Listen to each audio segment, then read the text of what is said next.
All right, guys, packing up the modules for the show next weekend, making some finishing touches on the track work and everything. Obviously, no scenery yet, but I wanted to leave you guys with this. So last weekend, I put on a presentation for the St. Albans, Chesapeake and Ohio modelers who invited me down last year. A good friend of mine, Bill Motzinger, who's also a Navy veteran, invited me to do a talk on some military railroad-related stuff. A couple things I want to touch on with you first. The SACOM group, awesome bunch of guys. They put on a modelers weekend every year. Chief Logan State Park. It's absolutely beautiful down there. 2 days worth of fun for $40. You can't go wrong. The door prizes are insane. They had stuff donated from the awesome folks over at Bowser and KD. They had, I believe it was an SL3 that they gave away. I've never seen a horn as a door prize. That was pretty sick. So if you're in the southern West Virginia area and you can make it, you really don't have an excuse. There were guys coming all the way from Atlanta and Michigan. So first of all, thank you to those guys for putting that on and having me. Second, I wanted to dedicate this presentation to the veterans of this country, and I have something a little better that I'd like your help with. Some of you that read the news and keep up with foreign affairs may have seen that there was a decent little fire on the USS Ford last week. Kind of hits home. I was a damage controlman in the Navy, and that's kind of your worst nightmare, whether you just live on the ship or you're actually on flying squad. We maintain the equipment, but luckily, very rarely did we ever have to use it. And in this case, a fire in the ship's laundry spread, and from what I understand, it took out a good bit of berthing space. So there's now guys that have lost pretty much everything that they took on deployment with them. They're several thousand miles from home and don't even have more than a pair of underwear that was on them when this all started. On top of that, your personal space is now gone, and I say personal space very loosely. These racks are incredibly small, and now, because the other berthings have burned up and are uninhabitable, you're doing what's called hot racking, which is where you share that rack with a guy. So you have it for 12 hours and he has it for 12 hours, and you better hope he had a shower before he got in there. And a sleeping bag that only you use is your best friend. You're absolutely not getting under those sheets. Luckily, the guys over at a Facebook meme page, of all things, called The Reactor is Critical, which they focus on kind of the nuclear Navy part of things and making comics about it, has stepped in to help where they can. If you enjoy this presentation, please, before you like, comment, subscribe, anything, share it with a friend. Before you do anything, if you enjoy this at all, please head over to thereactoriscritical.com and check out the panty drop. Operation Panty Drop is what they came up with to help these guys. They're going to send them some basic clothing items to wear under their uniforms, and hopefully some other stuff to just raise the morale a little bit, because it's a sucky situation all the way around. Regardless of where you fall politically on the issue, this is as close as you can get to being homeless while active duty. There's no way to say it other than just it sucks. So please help those guys out if you can. Either way, I'm going to go ahead and get into it. Hopefully I'll see you guys after next weekend and have some neat Speedmo video to share from Dougfest. And I'm going to go ahead and let you guys have it. It's a little bit of a long one, so grab a snack and get comfortable. All right, this is Chessie Goes to War. This is a visual history of the times that the Chesapeake and Ohio Railroad has served those who serve our country. All right, so starting off with the Chesapeake and Ohio, we've got to look back a little bit to get to the Civil War. So the C&O was formed by a merger about 3 years after the Civil War, so we're going to hit the railroads that formed it. First, the Virginia Central was one of the most important railroads that the Confederacy had because it was the main way to get from the Shenandoah Valley to Richmond, Virginia. From 1861 to 64, they reported over 100,000 passengers, which is astonishing when you consider the equipment they had. We're not talking about, Amtrak superliners here. We're talking about these balloon stack 440s with, maybe 40-foot coaches. So 100,000 passengers is something pretty considerable. But as a result of how important it was for the South, it was very important to the North. It was often hit by Union raids. So every year, the Virginia Central and every railroad puts out a shareholders report. In 1864, their shareholders report read that in several raids, the enemies burned 7 water stations, 4 passenger houses, 1 engine house, 18 bridges of over 30 feet span, and many smaller ones, tore up and burned over 18 miles of track, 3 turntables, 36 cars, 20,000 cross ties, and a large amount of wood, besides other damages which will not be particularized. The enemy's been at every station between Gordonsville and Richmond, except Hanover Junction, and every station west of the Blue Ridge. The loss of revenue to the company was large, but I believe the Army suffered little or no inconvenience, as this was the great object of his enemy. His operation may be considered a failure. So this kind of showcases their mindset at the time. Regardless of how you align with their political views, you've kind of got to admire that they put the dollar signs aside and they were there for their country's cause. So something interesting to look at there compared to the way a lot of corporations act today. So the Union cavalry, they hit hard, fast, and often on this railroad, as well as all railroads throughout the South. They'd pile up the rails and the ties. It was really easy to rip them up at the time because ballast was not really commonplace yet. If when there was ballast, there was very little, so it was easy to rip these things up, pile them up into a bonfire, and burn them. One guy would get on each side, and they'd bend these things, and it would pretty much destroy the rail. The Confederate War Department estimated it would take 49,500 tons of rail every year to repair these damages.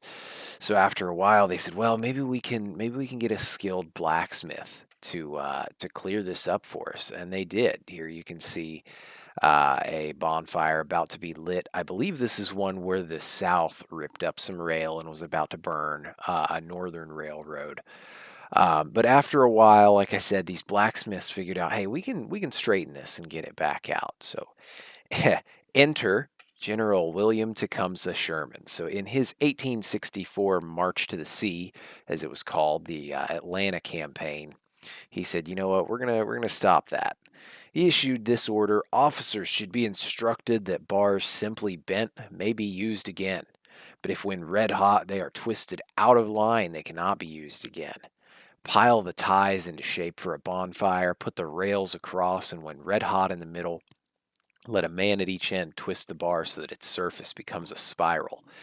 And these came to be known as Sherman's neckties. They're still today visible all throughout the South. This picture on the left was taken in a Georgia state park. And the worst part of this is the easiest way to bend it into a spiral was to bend it around something. So most of the time when you showed up to try to rebuild your railroad, not only were these rails burnt into a spiral, but if you wanted it back, it was something you were going to have to destroy more of your infrastructure to get, because they probably bent it around one of your telephone lines or a trestle bent, a telegraph pole, something like that, to where if you wanted it back, you were going to have to burn your own stuff or chop it down to get it back. So that kind of took the blacksmith out of the equation, and you were using new rail either way, whether you liked it or not.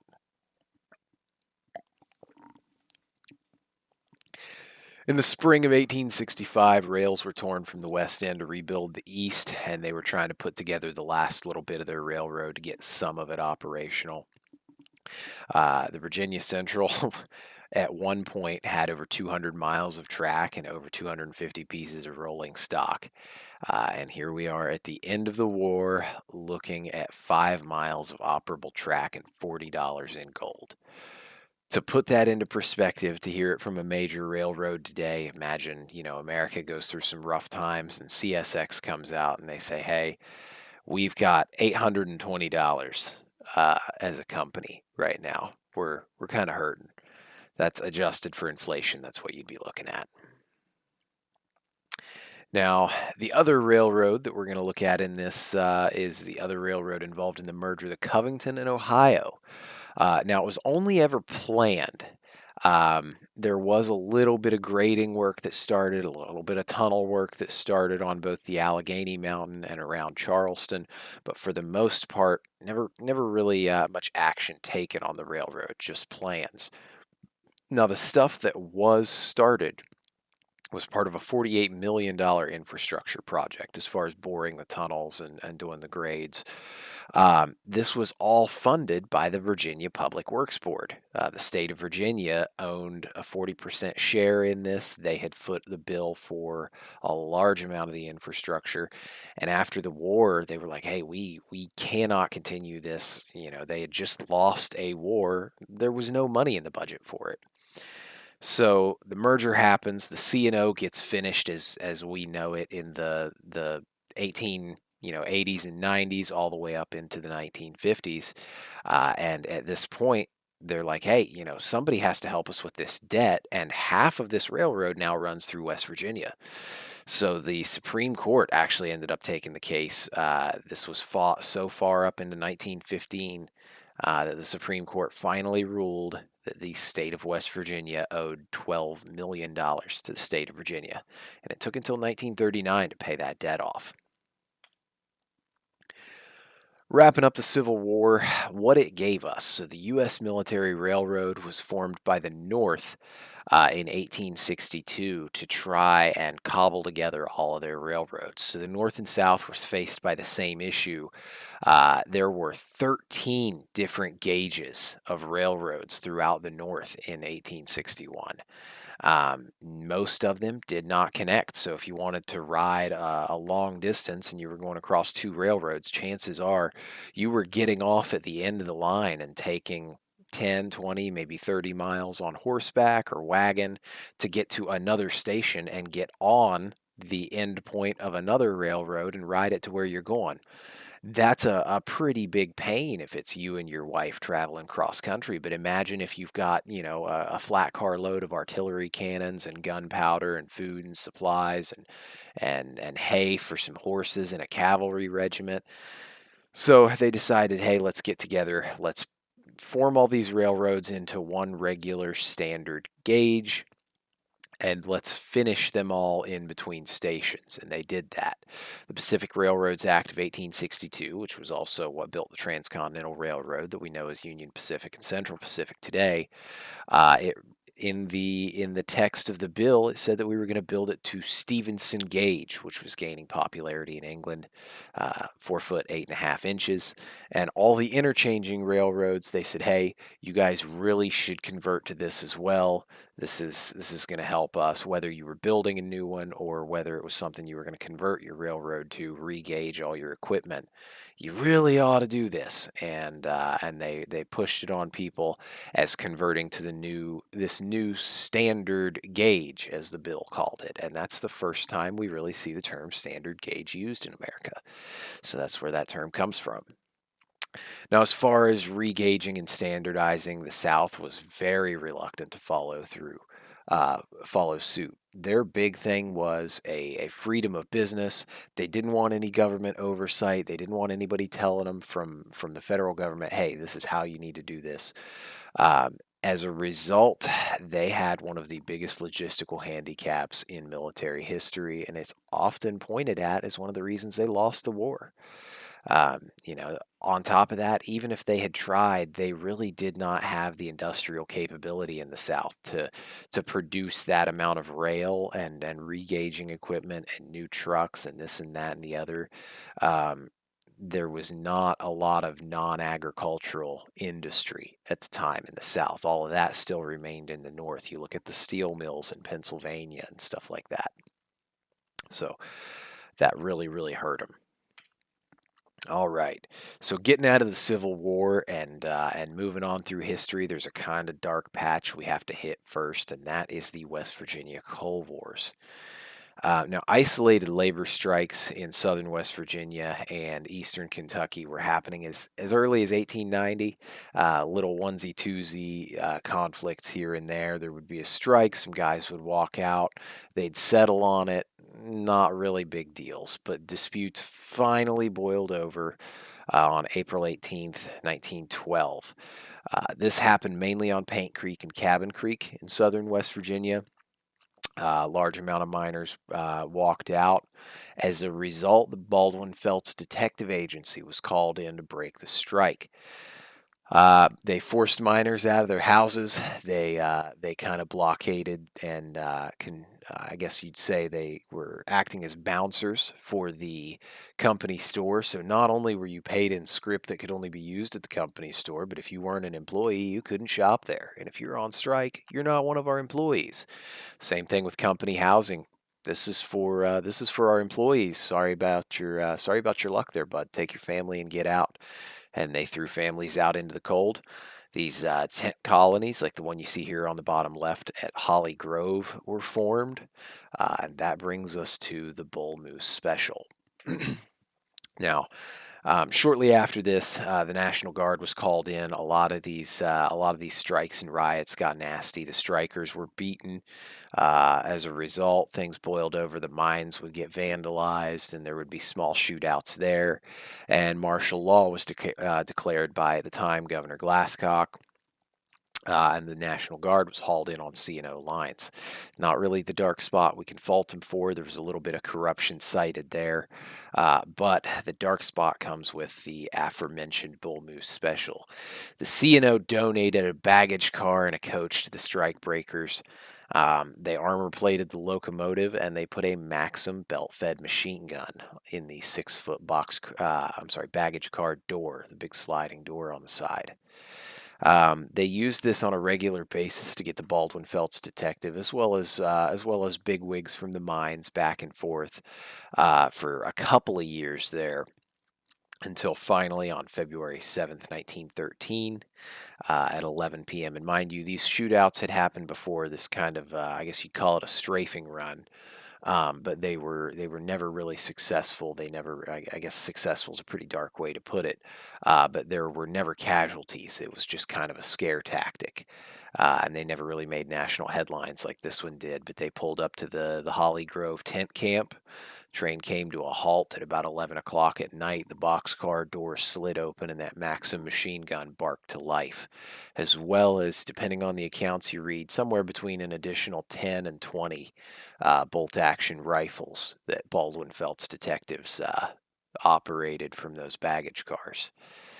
One miner was killed, several more were wounded.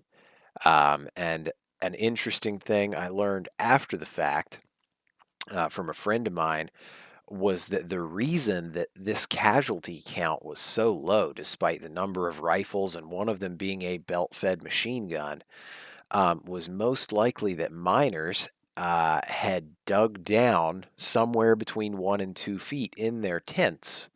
Now, whether this was to get a little lower into the ground for cooling in the summer or freeze protection in the winter, or whether it was, it was guys trying to build a trench to get away from gunfire because this had happened before. Um, they probably heard the shooting, dove down into these holes in their tent, and couldn't be hit except for those that weren't lucky enough to get there in time. So the other part of that, being 11 o'clock at night, maybe the Baldwin Felts thought they'd catch him off guard because they knew that they had dug holes down in their tents, and that if they caught him off guard, they wouldn't have time to get in the holes. It's really hard to tell whether this was even meant to be something with a high casualty count, or if this was just another one where they were going to shoot over their heads and it be a scare tactic to try and break their morale and send them back to work. And they got a little too excited with it, and some people got hit. Really hard to tell. But in this picture with this C&O baggage car, and I believe these are some of the Baldwin Felts executives, you can see the conductor over there on the right doesn't seem too enthused. He's checking his pocket watch to make sure they can still keep their timetable after these guys are done with their dog and pony show. So kind of shows the sentiment at the time to these guys.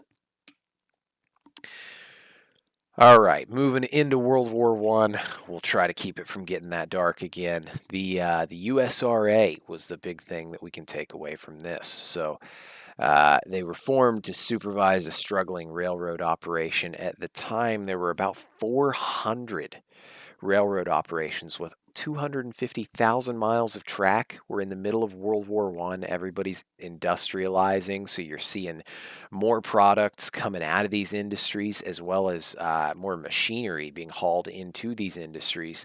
There was really no reason that these guys should have been struggling as much as they were. About half of those railroads were in receivership, which is just a couple of steps away from bankruptcy.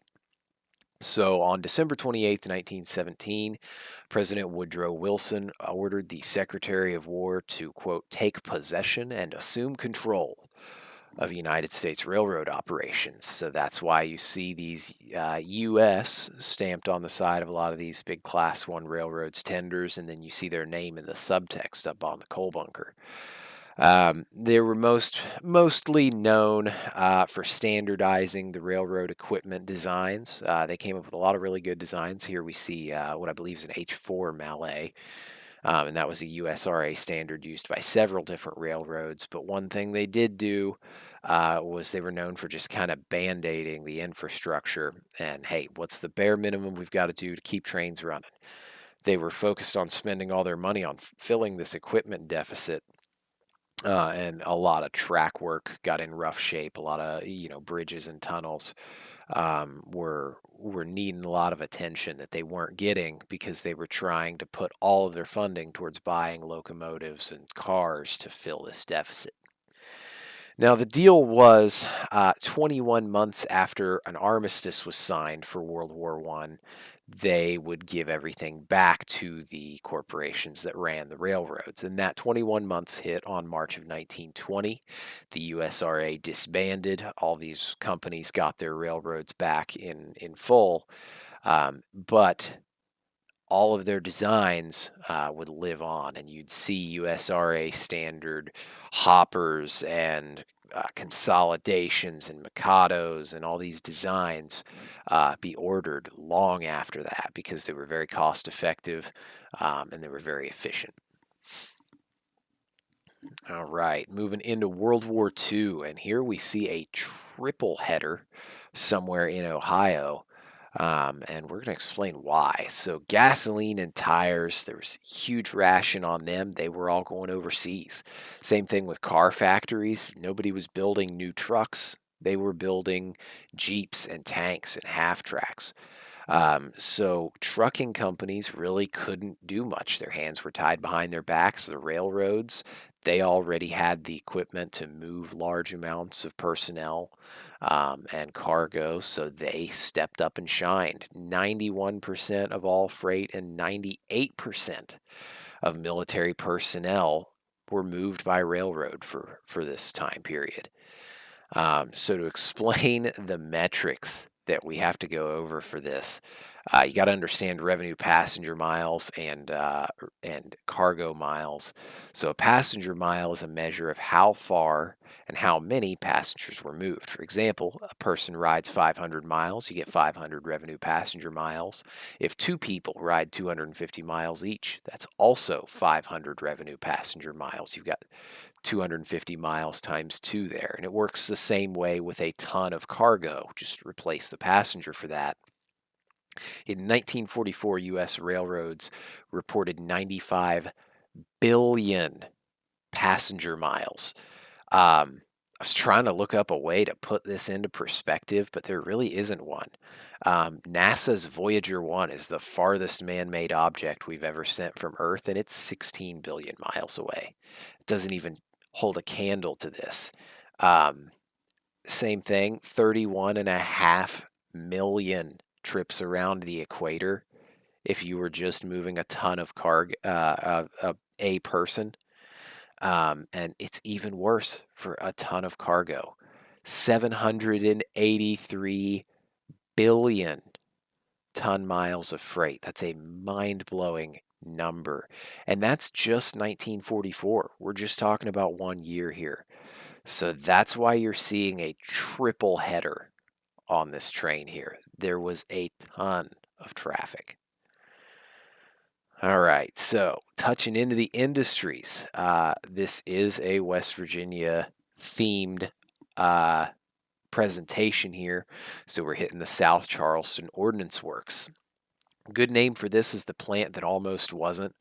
So in 1917, the Charleston Chamber of Commerce donated 205 acres to the federal government and said, hey, bring some jobs to the area. We've got this massive amount of land. It's right here on the river. We've got a big railroad coming through. You can use trains, you can use barges. Take this land. They didn't even sell it to them. They donated it. They broke ground and very shortly after, and they said, hey, we're going to build a facility for naval gun barrels because at the time it was right after the whole Great White Fleet thing and the might of naval power, and we'll get to that in a second. But they said, yeah, we're going to need more naval gun barrels. Let's build a factory that can build those, haul them by rail or barge, either way. And in 1922, they stopped work in roughly the condition you see here. I mean, it was almost finished. There were three large buildings that I believe had actually been roofed by 1922. And they said, nope, we're done. And the reason for that is the Washington Naval Treaty. So right after World War One, and it's funny how history repeats itself. You can replace nuclear weapons in this position, and you get kind of the same effect. But right after World War One, we had this massive naval power built up, and all these other countries around the world did. And man, that was expensive to upkeep. So they said, well, let's all get together and let's all sign a treaty and let's all step down a little bit. Let's lower our weapons, let's holster our guns, and let's all get along and have smaller militaries. And you can see in this political cartoon from the time, in the top right, you have all these European powers in agreement. Everybody's happy. They're all, packing up to head home after this successful conference and agreement they've had. And Japan's over here, kind of reading the fine print. And Teddy is sweating. And Teddy is Teddy Roosevelt. Teddy Roosevelt was the man behind the Great White Fleet, and he believed that a global show of force and a strong naval presence would deter World War II, or I'm sorry, World War One. At the time, World War One had just happened, and the Great White Fleet, that was, I believe, 1910 or so, and he's credited as holding off World War One for as long as he did. There's a lot of historians that think it would have happened long before had he not kind of went around the world and showed everybody, hey, America's got a big naval power. It doesn't matter where you are. If you get rowdy, we will get the hammer out and we will drop it on you. And so he was out of office for a number of years when World War One kicked off. And based on that political cartoon, he was kind of showing that, hey, we need to bring back this large naval force, and we should not give this up in this naval treaty. Otherwise, we're going to have World War II. And I believe he was right. But either way, this Washington Naval Treaty of 1922 pretty much canned this entire operation. So for another 20 years or so, it sat as a giant uh, target for all these media outlets. Even the New York Times reported on little old West Virginia's ordnance plant as a massive waste of taxpayer dollars. In 1937, it was put up for sale, and right then, FDR toured the plant and he said, no, no, no, we need to do something about this. And his direct quote was, in light of recent events, or I'm sorry, in light of world events. And, we're talking about 1940, where, Germany's getting a little bit rowdy. Japan has taken over all these islands in the Pacific, but they haven't really done anything directly to us yet. So he said, I kind of see the writing on the wall. Let's finish this. And they put some money in the budget for it. Now, in this picture, on the left, we have Secretary of the Navy Claude Swanson. He was a Virginia politician. And all three of these men really were pivotal and entirely responsible in one way or another for the West Virginia ordnance, or I'm sorry, for the South Charleston Naval Ordnance Plant being either started or finished. The Secretary of the Navy at the time being responsible for getting the plant finished. But over on the right was the Secretary of the Navy when it started. This is Josephus Daniels. He was the Secretary of the Navy through a portion of World War One. Fun fact, he is the reason we call it a cup of Joe. Josephus Daniels, Secretary of the Navy, banned alcohol on Navy ships. So the strongest drink you could get during a stressful time on board was a cup of coffee that they started sarcastically referring to as a cup of joe. So you have him to thank for that little phrase there. But either way, they got the South Charleston Ordnance Works put in, and they made everything from radio transistors to airplane motors. If it was a Department of Defense item, and it needed to be researched or manufactured, they had something to do with it. The main thing that they did, though, was naval gun barrels, most of which were 5 and 6 inch guns. They were very, very common at the time. Almost as standard as the 5.56 NATO for the rifleman today. That was just the Navy's standard gun. They were on everything from destroyers as the main guns to battleships as the secondaries. Here we see the Iowa with all of her guns going down the side, and even after her modernization, you can see Phalanx Sea Whiz right there on top, a little R2D2 there midships. Um, you still see these 5 inch secondary batteries going down the side. Less of them. They've made more room for more modern equipment. But all the way up into the 60s, 70s, and 80s, these were very commonplace aboard tons of naval vessels. The Naval Ordnance Plant at South Charleston produced over 130,000 naval batteries during the course of the war, most of which would be these 5 and 6 inch barrels. And you can see the head stamp over here on the left at the breech of one of the 5 inch guns on the Iowa today, where she is docked in the port of Los Angeles. Up there at the top right of that head stamp, that NOPSC is Naval Ordnance Plant South Charleston. Moving on to the tank factories. So, if you were a factory in 1940, early 1940s, and you had the equipment to handle something big and heavy like a rail car, then by God, you had the equipment to handle something big and heavy like a tank. So here we see the Pullman Railroad Car Company, and they're not pumping out passenger cars; they're pumping out M3 Grant tanks. You can see it with its coated areas there. That was the white stuff was a coating that they put on because they knew these things were going to get shipped probably on the deck of some kind of cargo ship wherever they could shove it.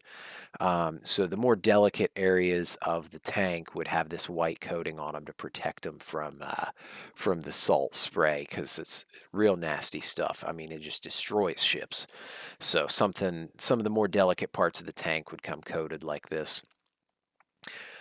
Here we see M10 Wolverine tanks being shipped, and I think that row in the middle is more Wolverine tanks. If you look at the way that tarp lays, it's on a kind of similarly shaped object, and it's just as high. I think you can see it wrapped around the kind of diamond-shaped turret of another M10 Wolverine. So I don't know why they covered some of them and not others. Maybe some were meant to go overseas and some were headed to armored divisions here in the U.S. and weren't going overseas just yet.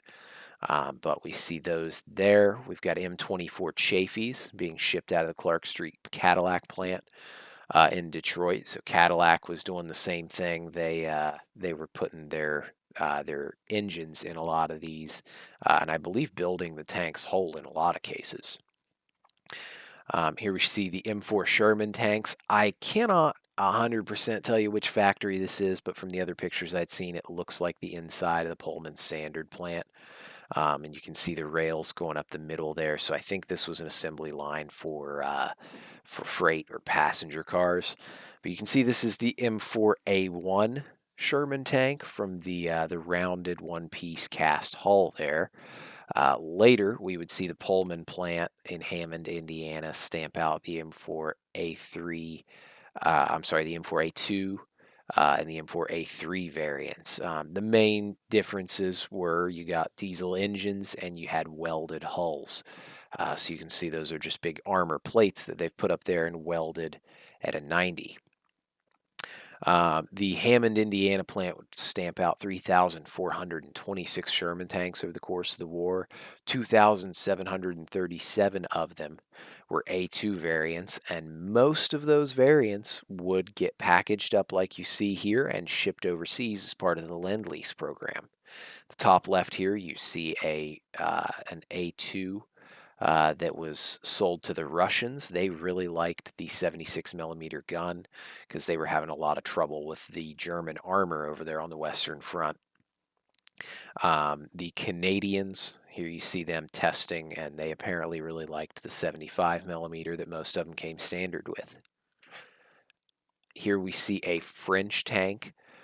There's a YouTube channel, Tanks and More, that has a really neat video of the guys who restored this tank and put a more modern, uh, less gutless diesel engine in it.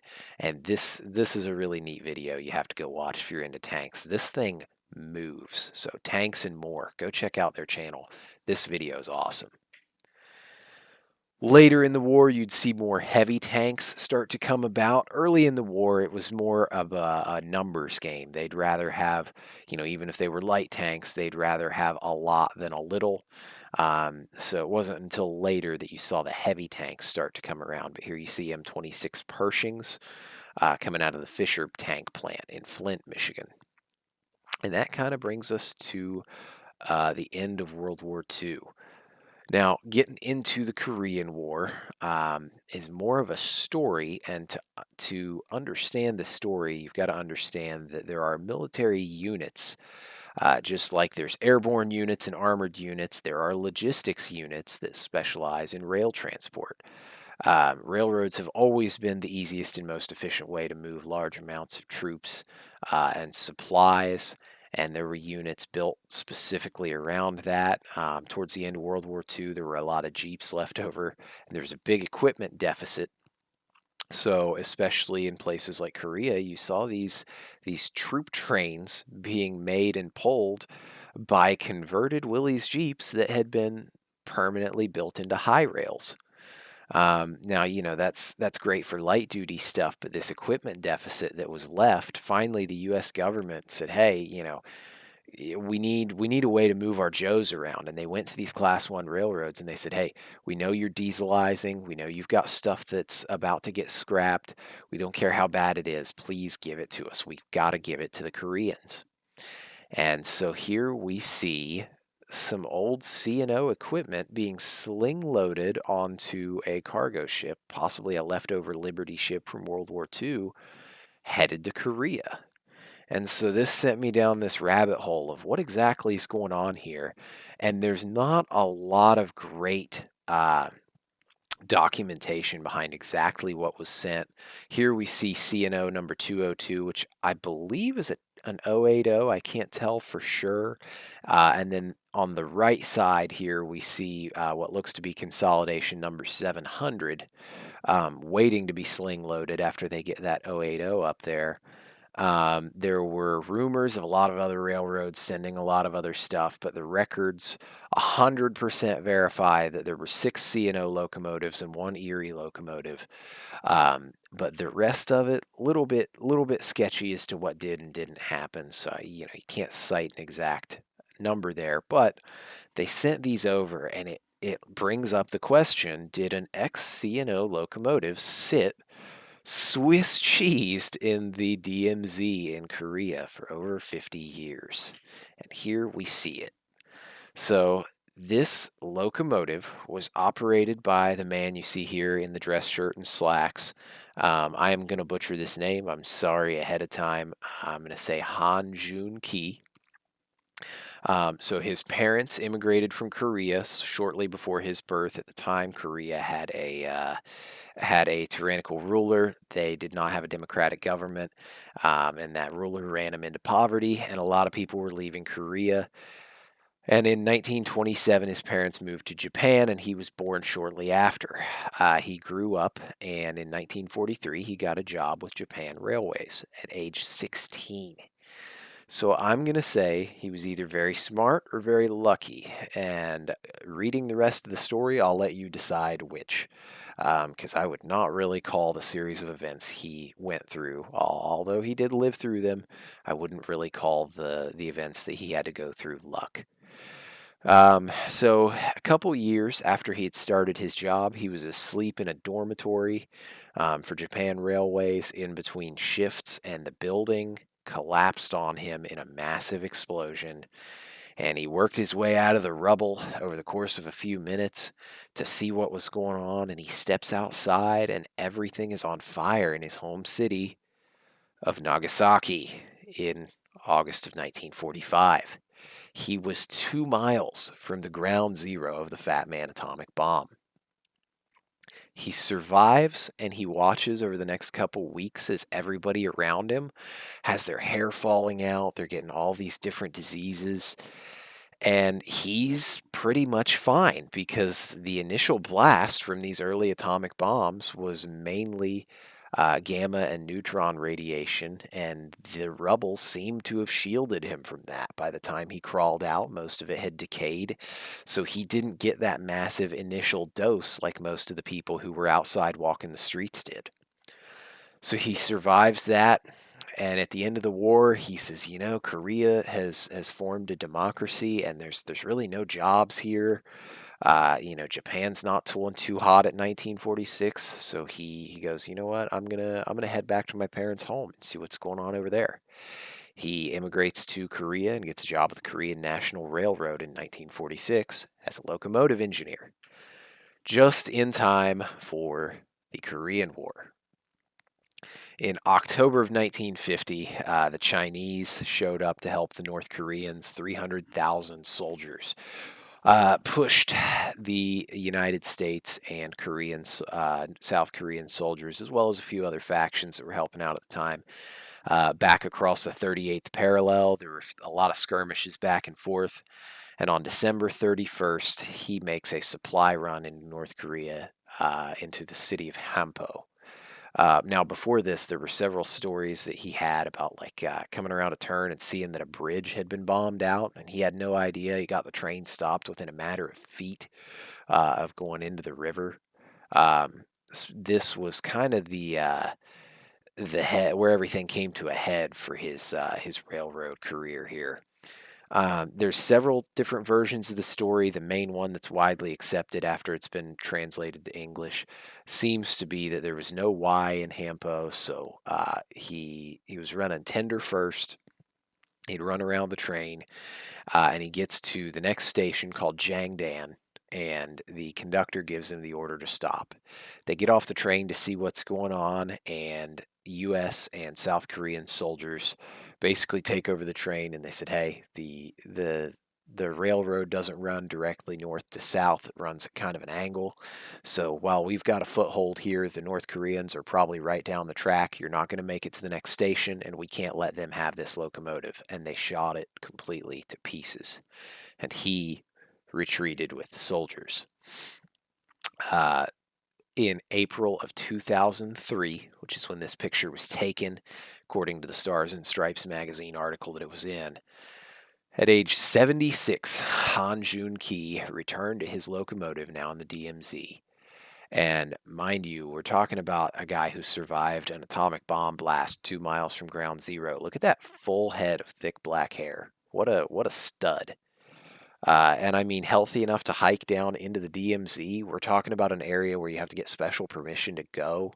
There's high weeds all over the place. It's hard to tell how far they had to walk to get through here. He's obviously in great shape, very healthy.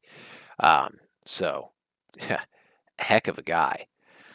The railroad or the locomotive actually got moved into the Imjangak Peace Park, and it now stands as a memorial to the conflict.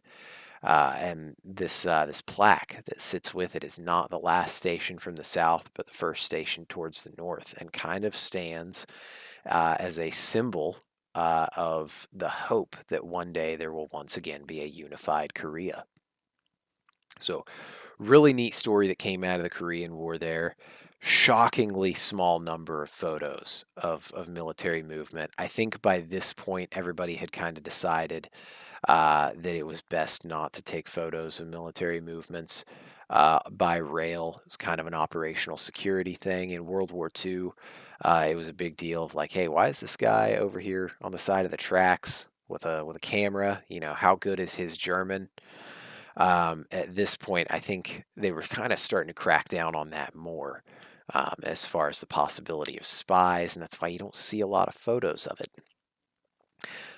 Same thing moving into the Vietnam War, not a ton of photos, but there are a couple neat ones that we can discuss here coming back to the South Charleston Ordnance Works. So at this point, it had changed hands to a company called FMC. They had a couple chemical plants in the valley. A couple of guys with the St. Albans C&O modelers have some neat stories from there where they've worked either at this plant, or they had friends that worked at this plant, or they worked at the FMC chemicals plant through there. But here we see M113 APCs on trailer train flats. FMC stamped these out through the entirety of the Vietnam War. Most of them would go to Fort Knox, Kentucky. Here we see them in Russell, Kentucky on TTX flats, where they were delivered to the Army. Here you see 4 of them on a flat car. Might seem like a lot, but these things actually, they're not as bricky as they look. As a matter of fact, they were amphibious. They floated. Where a Sherman tank weighed 75,000-ish pounds, these weighed about 25,000 because of their aluminum hull. Um, Another neat thing, a guy from our model railroad club is a veteran of the Vietnam War. He was with several different armored units, and he said every single one of these M113 APCs that he saw while he was in country had the maker's plate that said FMC, South Charleston, West Virginia. So kind of neat to see something like that as a West Virginia boy. It's shocking when you get halfway across the world and you see a mark from home. Moving on here, we see some Jeeps. Now, Jeep is a kind of universal term that's used for anything that looks like the old Willys Overland Jeep from World War II. But there were a lot of different versions and adaptations out there made from a ton of different companies. These coming out of the American Motors plant in Toledo, Ohio. The picture was not dated, but I would take a gamble that these are M422s that AMC made. They were by far the ugly duckling of the Jeep world. They called them the Mighty Mite, like an ear mite or a dust mite, because just look at that front end. Anyway, I would gamble that's what's on here if they're coming out of the American Motors plant, and they were only made, from what I've read, for 3 or 4 years. So I'd say this is right around 1960. But I've heard they even put these triple stacked up onto auto racks. All right, so that brings us very close to the end. This was a C&O PowerPoint.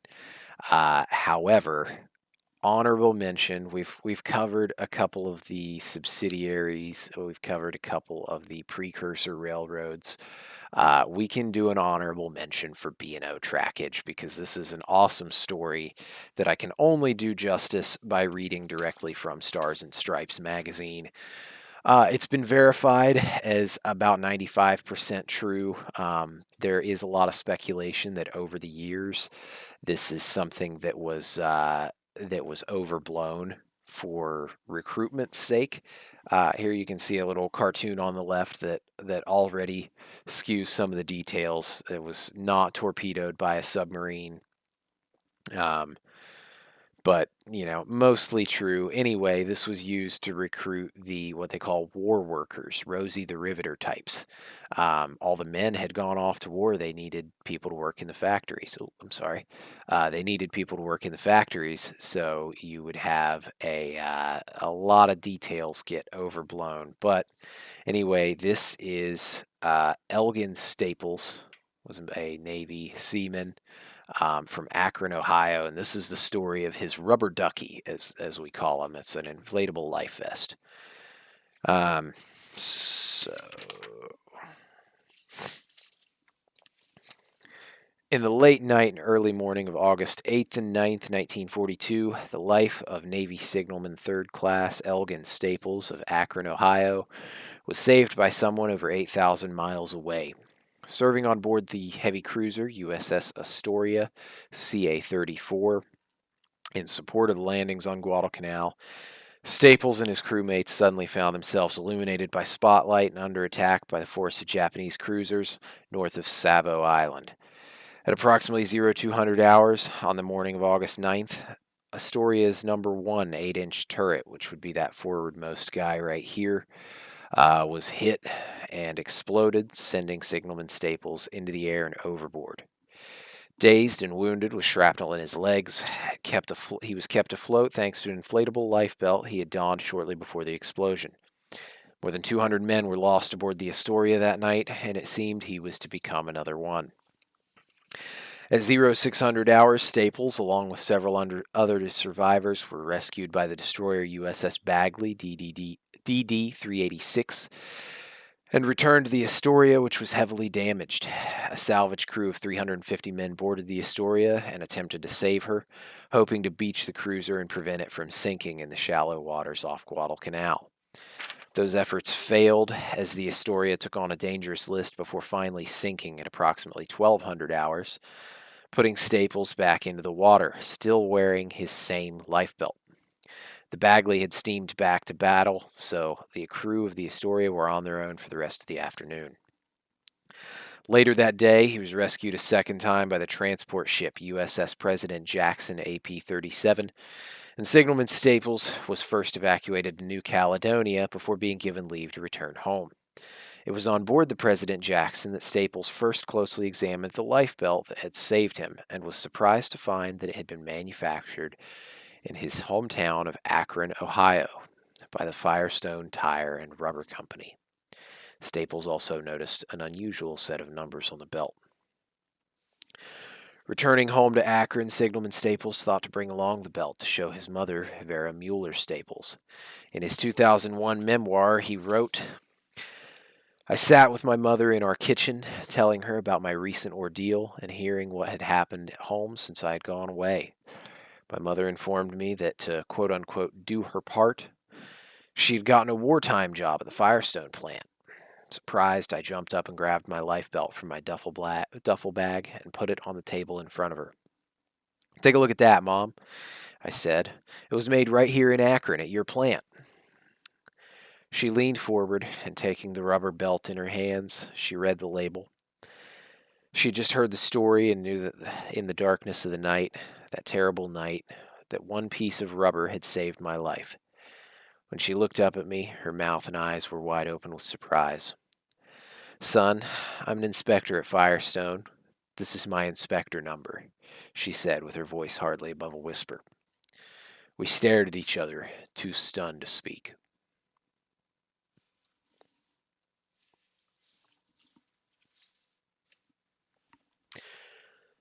With that, I'm going to conclude this presentation. It would also be unfair not to include CSX 1776 and their operations. This specific photo came out of DC, and here they're hauling M1 Abrams tanks, as well as the back end of the train had all kinds of other stuff like Bradleys and Humvees on it. Headed to the Army's 250th birthday celebration earlier last year. Today, the CSX states that nearly 1 in 5 of their employees has served their country, and they've also been recognized as one of the world leaders in workplace disability inclusion. So hats off to them, because not everybody who writes a blank check to their country comes back in the same condition, and that should not mean that you forfeit your right to pursue a fulfilling career and find a purpose in life. So hats off to CSX for that.